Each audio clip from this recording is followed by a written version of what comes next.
rear throughout the world. Yehi Zichrei Baruch.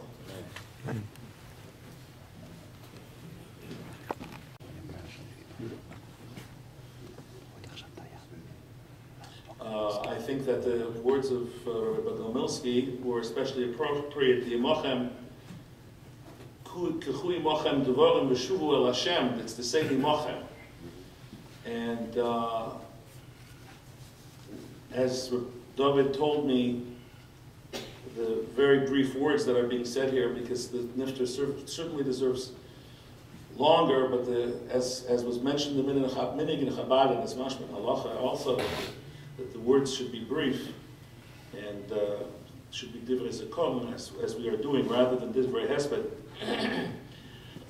But I would be remiss in my responsibility, and Rabbi Gomilsky actually opened up the door to talk about as much of a hashpah as he had to his family, to his talmidim, and to Chabad.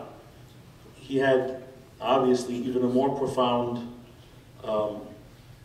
impact on his mishpacha, on his Torah mishpacha. Certainly, we asked that all his shchusim, and he should be a melitz yoisha for the children and the enik, especially for his eishes chayil and his refuah. We have to mention the hakaras hatoiv to all the members of the family, especially for his wife and Mrs. Garfinkel, Mrs. David Garfinkel, and the Einiklach. I have to tell you that I have seen in Shul the kibbud av that Reb David has and had is singular and makes a tremendous impact not only on me, but that everyone that sees him, that sees Reb David and sees the way that hakaras hatov in his house, from all the members of his house, and especially the special yachas with all the einiklach. I can speak for the yachas of Moshe and Yisrael Meir, and it's a schus that the family had such a father and grandfather, and the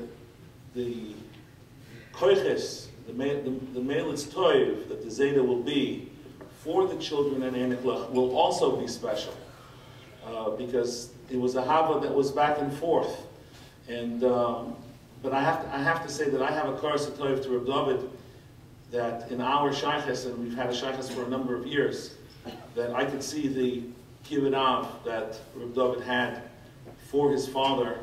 You know, mamish, every minute of the day was consumed with kibbud av v'aim, and kibbud av v'aim does not mean, meken tina mitzvah yotzei.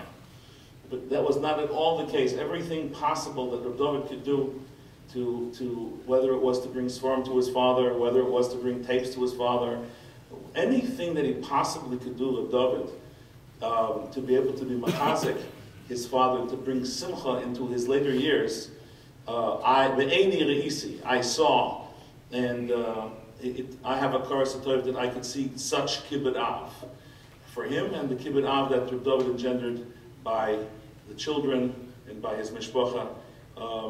The last words will be said by Yisrael Meir, the einikel, before the mole and the oil goes to the Kronites.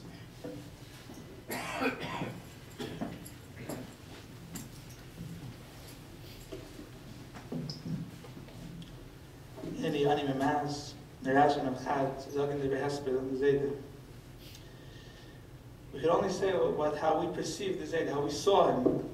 Because the Maral speaks about Noisin and Makabel.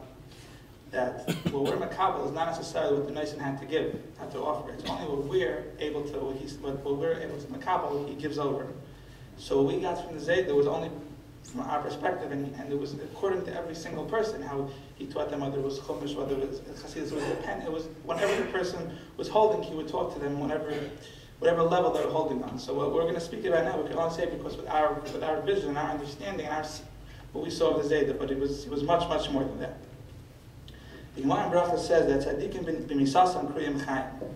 that even tzaddikim after their misa they're called chaim. So the Maharal and all of the Maharal says that what's pshat in that? What's pshat that tzaddikim misasim they're kriyim chaim? So he explains because they were davak in the Makar chaim. They were davak in the Rebbeinu Shalom, and they have their chiyus came from the Rebbeinu Shalom, which is constant, which is never ending.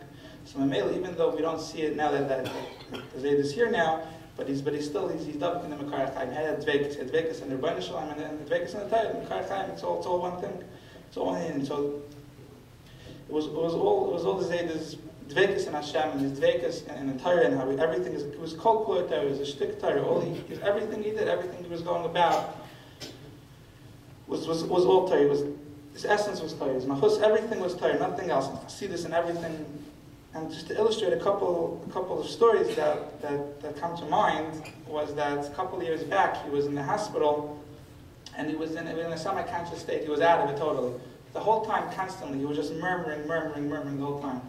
So I got closer and I recognized he was learning. He was learning Sachs Kedushin, I think he said. He was learning the whole time. The whole time he wasn't there, but that's what he was. Because when he didn't, subconsciously, that's what he was. Everything was Torah. That's everything. Chassidus, Torah, and also, like was mentioned before, that he had his Torah tapes. That was what he lived for. That his eyesight, he couldn't see really those couple of years, but he would learn the whole time. He would trust in learning the whole time. He would sit there, he would fall asleep, he would wake up. He was constantly learning. There was nothing else. There was nothing else to it. He was davak in the Rebbeinu Shalom. That's it. There was nothing. That's who he was. He was totally davak in the Rebbeinu Shalom. And every time I used to go, I used to visit him a lot. He lived there. He was around the corner by my yeshiva. I went quite often, and he said, "No, you saw me. I had something for me." First time I thought he wanted something to eat or something, but then he wanted a chiddush. He wanted always constantly looking for chiddush, something else, something to eat. And we talked to learning. He was amish holding. I was learning. He was holding wherever you were. He was there. He was holding. And he would finish off many times. We would learn. I remember learning in Mesechus Sanhedrin. I remember my brother was learning once, and then he finished off the memra in the middle of nowhere. Every I was like, he'd finished. And he finished off the word that you were saying. He continued where we were up to. It was unbelievable that he was holding everywhere. It was nothing that he didn't have. He was typing everywhere. And also it was very interesting how wherever he was, whether it was in the hospital or whether it was in the living center, maybe much type for where he stayed by. So it was amazing how everybody, even the workers, the staff there, they had such a connection towards him. They felt that they called him Rabbi. Everybody had a connection. They were worried about him when he was down, and they were hoping for. They were always looking out for his well-being. It was something to see how he could affect everybody. Anybody where he went, there was always a constant with a shmeichel, with a smile, like was said before by Ray Foyer, that by my uncle was nifter a year and a half ago. He gave koyach to everybody. It was unbelievable how it was unbelievable. So there's a medrash in Parshas Truma that mentioned that Kadosh Baruch Hu, Kadosh Baruch Hu, like when he gave the Torah, because Madame the Torah to a daughter, to Bas, he can't go away. It's impossible for him to separate from his daughter. So he said, Kadosh Baruch Hu said, make for me a place for me that I could stay by you. So.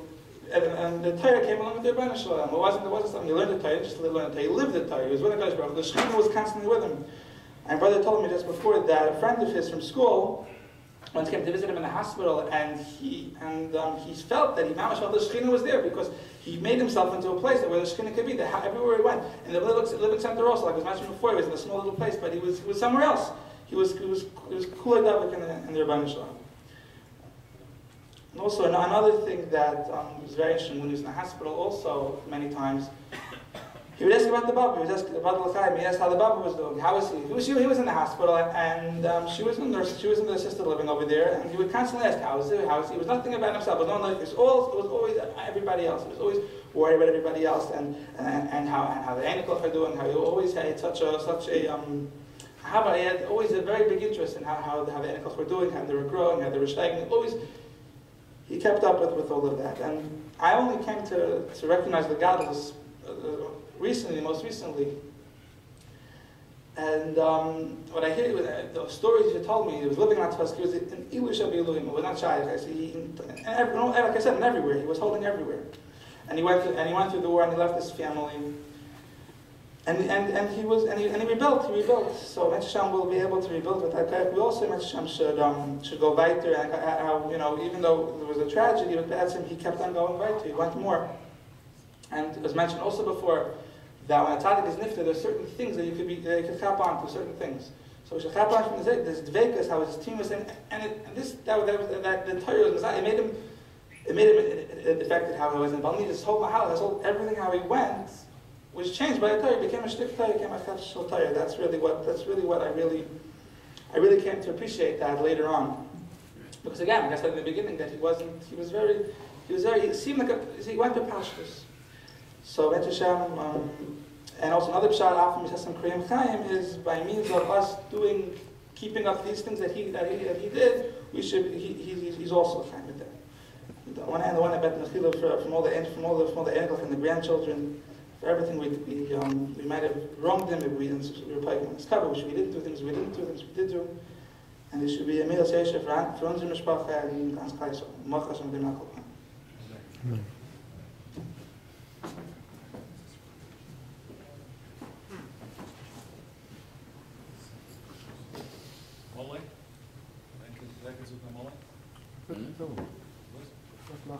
Ja, ich will sagen, so ehrlich, im Zell schade gesloin und noch die neue Maßim zu das hier auf der Point. Jetzt suchen wir patriotisch mit der Voice, wenn wir so Josef Bloch, Sachen knapp verdecken. Ziehen wir sich her am Mittel, sie ein paar Leute, wir gehen zu euch, ja, der wohl von ja, ich hätte das schon nicht so mit Stella. Ja, Leute, Gott, schreibt mir noch das schon mal so. Ja, da die neue Maßim, ja, in Sachen von der so eine Frau, wenn der immer noch in Sauerland. Ich morgen noch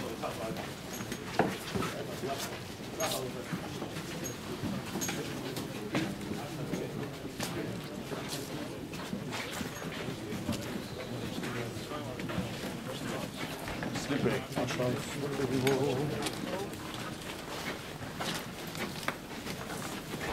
Slippery.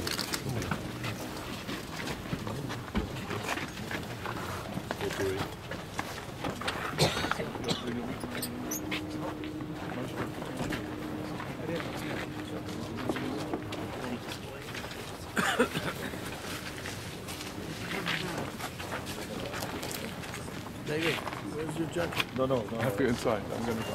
I'm over here for legs. Yeah, how do you get He's not going to I'm not coming back.